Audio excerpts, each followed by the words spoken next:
Hi everyone, it's Elizabeth here. So I'm doing this video in regards to your soul chooses your parents. This definitely comes from, this thought process roots to many spiritual beliefs and practices. And so I'll just kind of share an example of how I discovered this topic and some thoughts that I have about it. So as you know, we are humans having a spiritual experience. So our physical body is the vehicle for our soul to learn a bunch of lessons on this planet. So there is a beginning and there is an end. Life and death is not necessarily a separate thing. It's one, because once something is alive, eventually it's going to die. And then your soul is going to return back home up into the ethers, the dimensions, the heavens, whatever you think about. So I heard about this topic when I first studied yoga in India in 2007. And the yoga guru said, your soul chooses your parents. So your name is not a mistake. Your birth date is not a mistake. Your birth location, choosing your parents is not a mistake. And a lot of people go through a lot of hardship and they're like, oh my God, why did I choose my parents and blah, blah, blah. And a lot of people think that just because you're spiritual and you believe in God, that you are just automatically set up for kind of this great kosher life that will require no suffering. And I'm totally the opposite. In the world of spirituality, I believe pain and suffering is absolutely necessary for not only for the soul to grow, but that's a lot of like the whole purpose here on planet Earth. When you look at major deities or even somebody like Jesus himself, they definitely suffered. You know, Jesus walked the desert for 40 days and 40 nights. That was a suffering type of pilgrimage type of experience. And he also suffered through one of the most horrific deaths anybody can go through a crucifixion. So even some of the most powerful spiritual light beings on this planet have gone through phases and ages of suffering. The Reiki community talked a lot about this as well, that you choose your parents. And I went to somebody's baptism during the summertime here, where they were doing a baptism for the person, but they were also kind of talking about the children.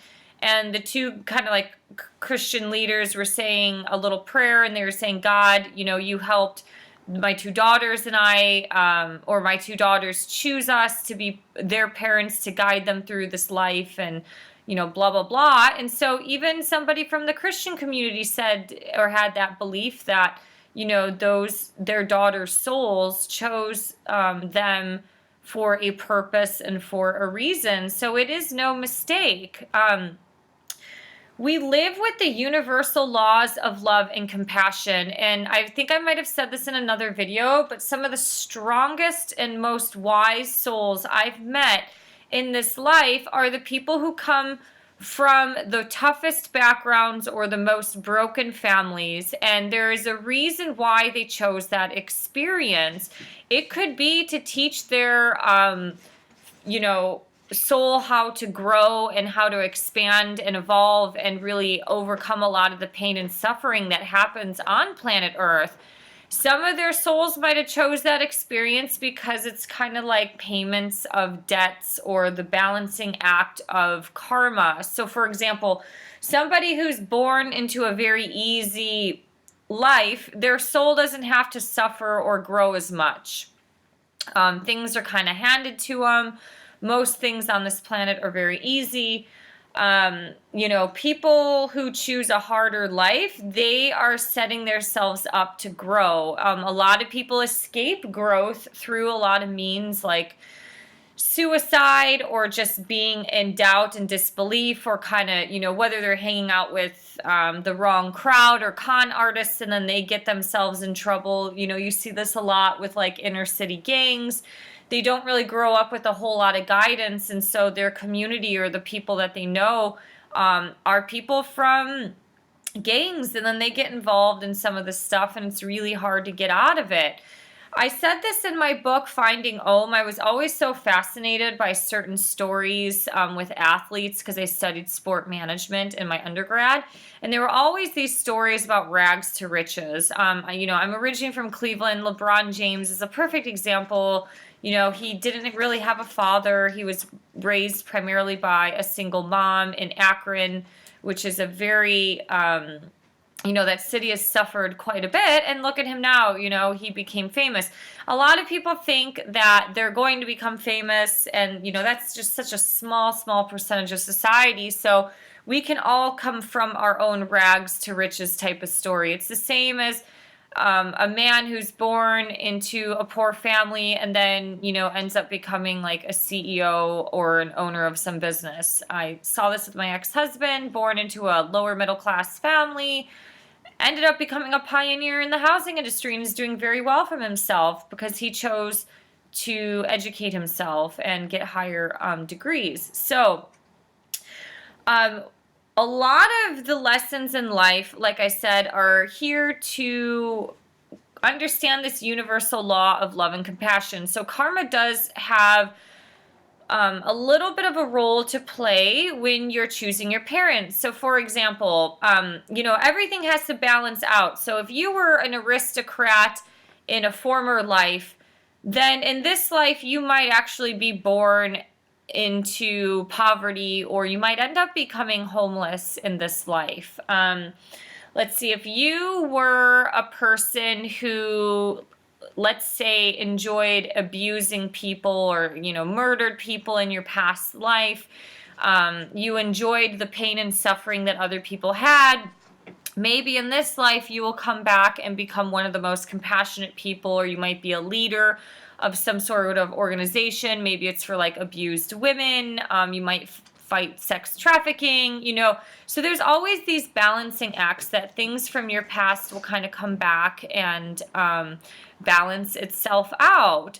So if you were a very neglectful mother in your past life, then maybe in this life you might be a great mother. And so we have to understand that every soul is given free will, but we're trying to still go back to those universal spiritual laws of love and compassion and to grow. And the thing is, in today's consumeristic marketing society, it's so easy to get lost and to get detoured on that path toward growth to the higher being, because everybody, is just more consumed with their ego and the self. So a lot of this modern time, we are living in a very egocentric time period and culture as compared to the past, where it was very spiritual centric.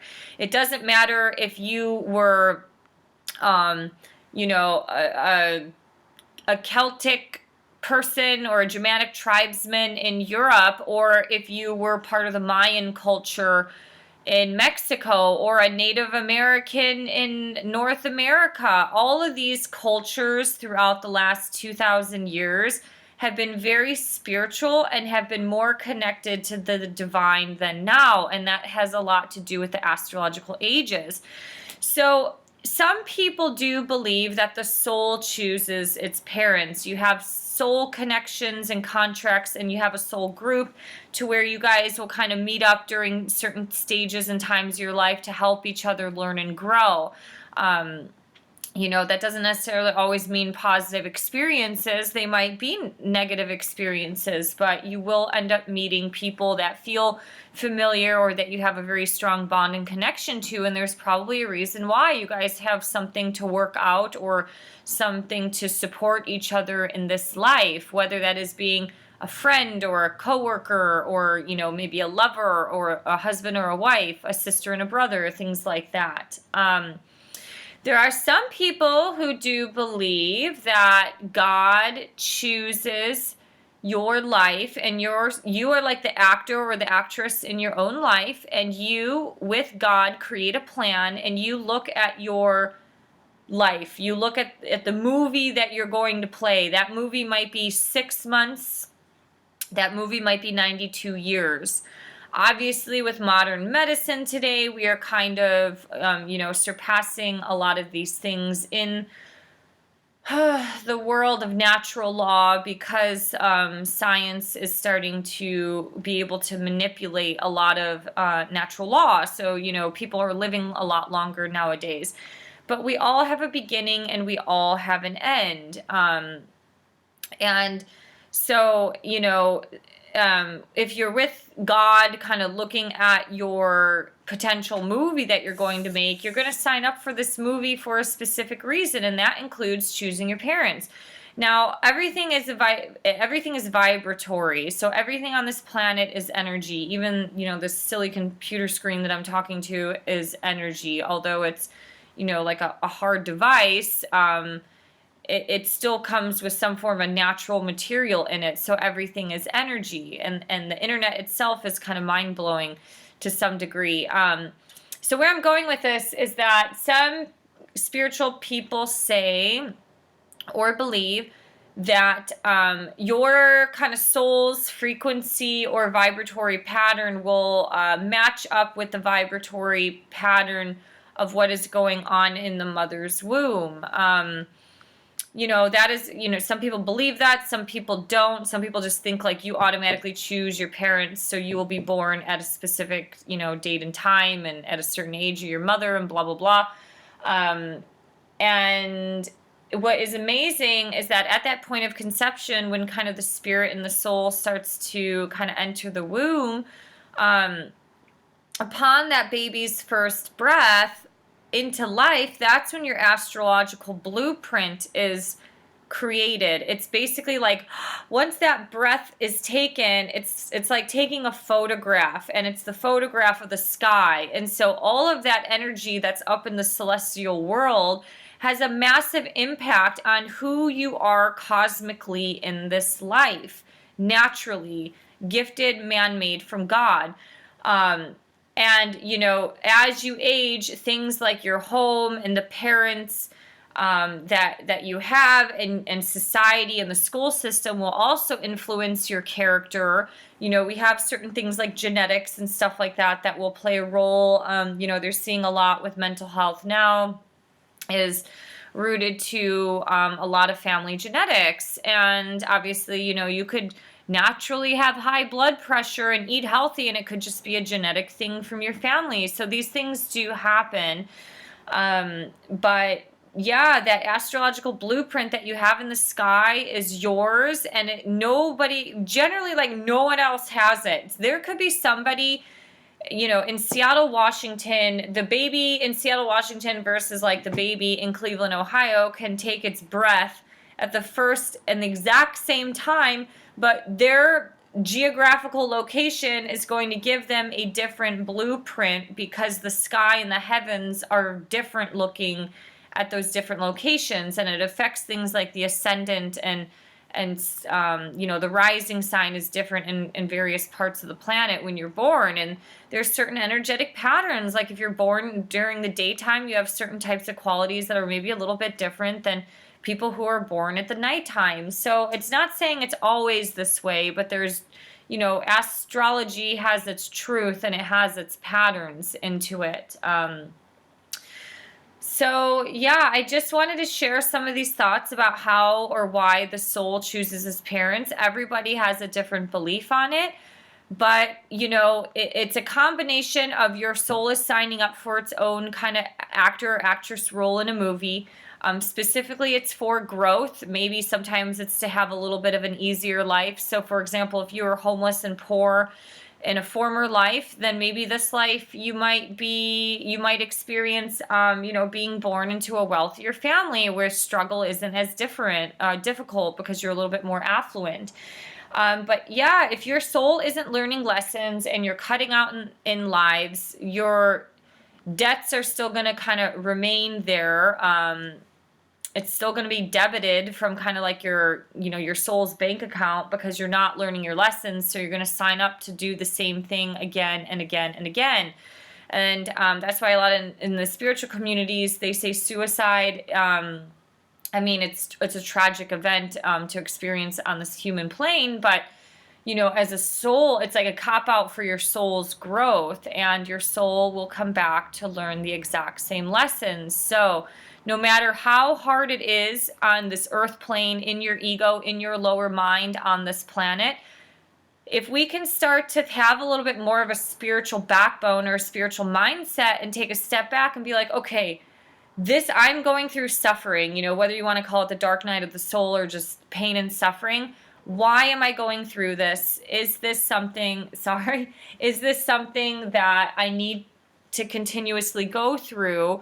And how can I break these chains and patterns on this earth plane? Because the reality is, your soul wants and needs to learn certain lessons, but it's a lot of the ego that gets in the way of thinking that all of these barriers in life are very negative, and that's where a lot of that victimhood mindset comes in, and this why me. And instead of looking like to start switching your mindset, I guess one example I would give was like during divorce. Like at first I was kind of like, why me? I was self-pitying myself, and like the spiritual wise part of me was like, stop looking at what you've lost and look at everything that you've gained. And that really started to change that perspective in life, because it drew me more out of the head and more into, I guess, like the heart or the emotional body, just, giving praise and thanks that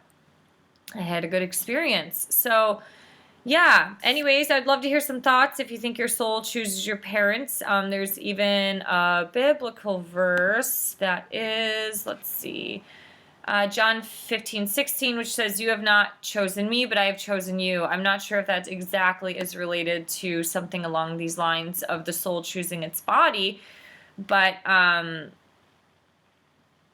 yeah, so the soul just has to be born at the right time, and in addition to being born to the proper parents in the proper place.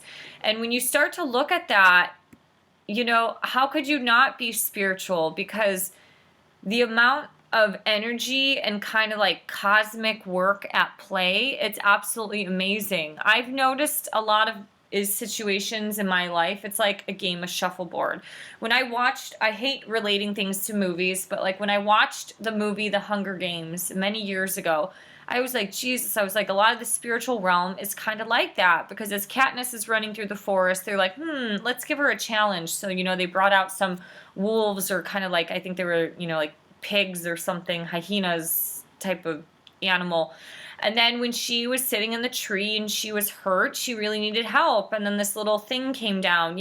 Obviously our experiences in life aren't going to be like floating balloons coming from heaven with like, or the stork with the baby saying like, here you go, here's your life lesson type of thing. It's not like that coming from a fairy tale, but it's like, all right, things are coasting along for her. She needs a little bit of a challenge. Let's test her. Or, it's like life's been really difficult for her and she's, crying for help. Let's send her a sign or send her some help. So, yeah. Anyways, these are some thoughts that I have. If you'd like to share your thoughts, I would love to hear what you think. And yeah, everything in this life is energy, so our energy patterns always kind of end up matching with one another and things like that. So if you'd like, please subscribe to this channel. You can help me build it. Thank you for liking, sharing, and subscribing. You can support me on Patreon if you believe in that donation. And have a great day. See you guys next time. Bye.